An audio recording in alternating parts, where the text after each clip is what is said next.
afternoon, or be the man. Well, I have kind of an interesting segment today. It's after we experienced our first swarm.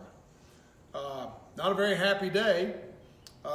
This is what's left over. I've already brought it back up to the shop, but we opened this hive up after the regular inspection. There wasn't a bee to be found.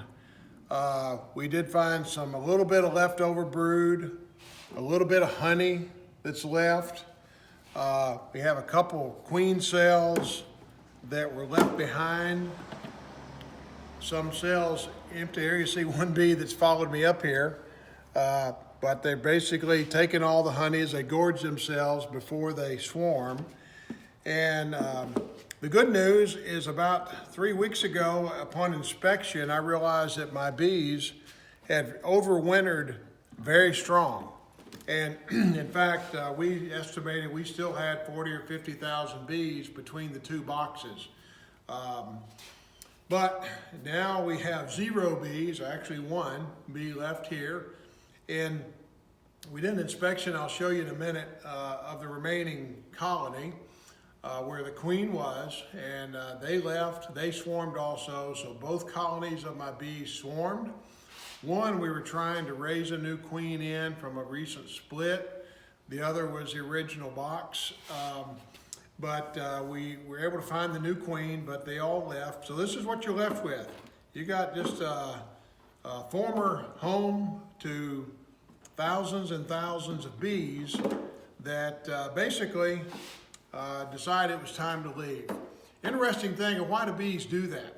Well, that's kind of the way they reproduce themselves out in the wild. When they sense that they're getting overcrowded, they don't really have enough room for the queen to operate.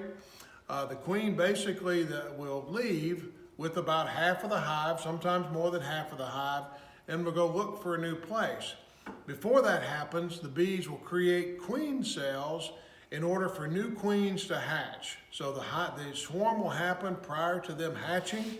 Kind of the first one that hatches usually becomes the new queen. Those that hatch after that, that queen will kill those new queens.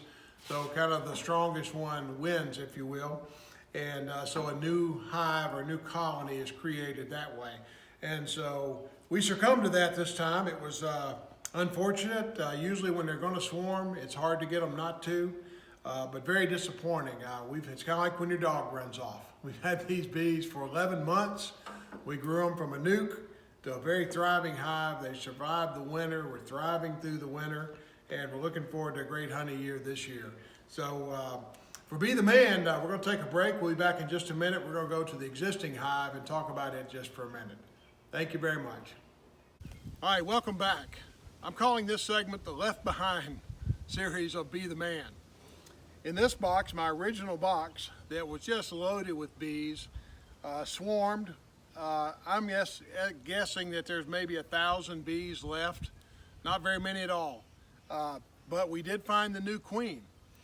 So we're excited to know they did hatch a new queen. Look very healthy. Obviously, I don't know yet if she's mated or not. So we'll come back and inspect in a week. And if we begin to see new brood, we'll know that she's made her mating flight and back in. You see, I've got pretty good activity, and the bees have come out, even though it got to be 30 degrees last night. But I had this box, and beside it we had another box. You can look up in that tree there. You might not can see it from here, but we put a swarm trap over there because we knew they were threatening to swarm, and just to see what would happen. But so these are the bees that were left behind.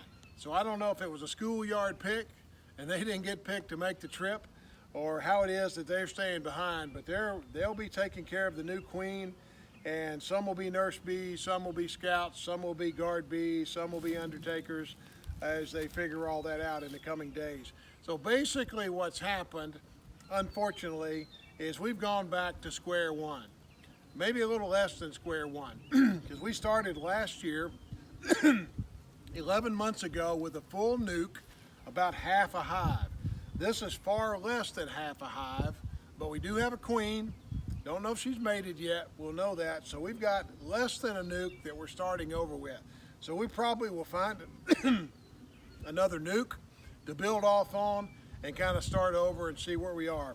But we've learned a lot. We love the bees. It was disappointing, like I said in the other video, It was a little bit like your dog left you when all the bees left. But as Charlie Brown says, one day we're all going to die, but until then we're going to live. So we're going to live, we're going to enjoy the bees. This is the COVID-19 era in our world, in our country. And so we're doing our best to social distance and looking forward to working with what's left of my colony of bees. So for Be the Man, have a great day, and I hope you've enjoyed this Left Behind series. We'll be back again soon. Thank you.